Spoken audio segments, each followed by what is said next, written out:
सोनम वांगचुक ने हड़ताल वापस ले ली है। जी हां, लद्दाख में 35 दिनों का चलने वाला ये हड़ताल, ये भूख हड़ताल जो लगातार चल रही थी, वापस ले लिया गया है। लेह में सेक्शन 163 नाफिज है और उसकी वजह यह है कि भारी तादाद में तशद्दुद, कई लोगों के जख्मी होने और नौजवानों के वायलेंस की जो खबरें सामने आई, उसके बाद से ये हड़ताल वापस लेना पड़ा।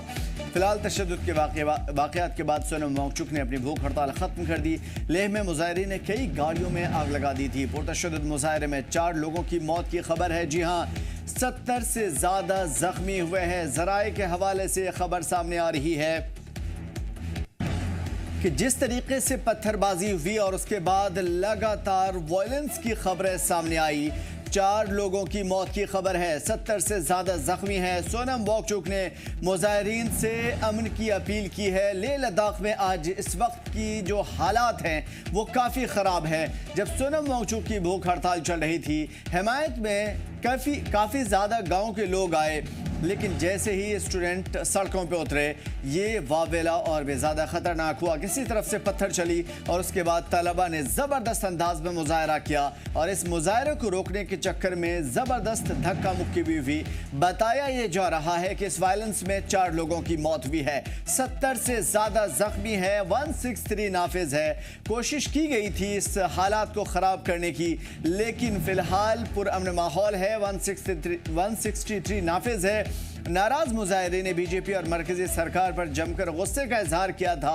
मुजाहिरीन ने बीजेपी के दफ्तर फूंक डाले और इसके साथ ही सिक्योरिटी की एक गाड़ी को भी आग लगा दिया। इस पुरतशद्दुद मुजाहरे के बाद से सोनम वांगचुक ने अफसोस का इजहार किया, अपनी भूख हड़ताल तोड़ी और ऐलान किया कि वो भूख हड़ताल पे नहीं रहेंगे, क्योंकि इस एहतजाज का मकसद था पुरअमन तरीके से अपनी बात सेंट्रल गवर्नमेंट तक पहुंचाना, लद्दाख के हक की लड़ाई लड़ना, लेकिन हालात उनके लोगों के लिए ख़राब होते जा रहे हैं। 4 लोगों की मौत की खबर है, 70 से ज़्यादा जख्मी है। सोनम वांगचुक ने कहा कि हमारा मकसद तशद्दुद नहीं था, हम किसी भी तरीके से तशद्दुद की हिमायत नहीं कर सकते। उन्होंने कहा कि हमारी तहरीक हमेशा पुरअमन और अहिंसक रही है।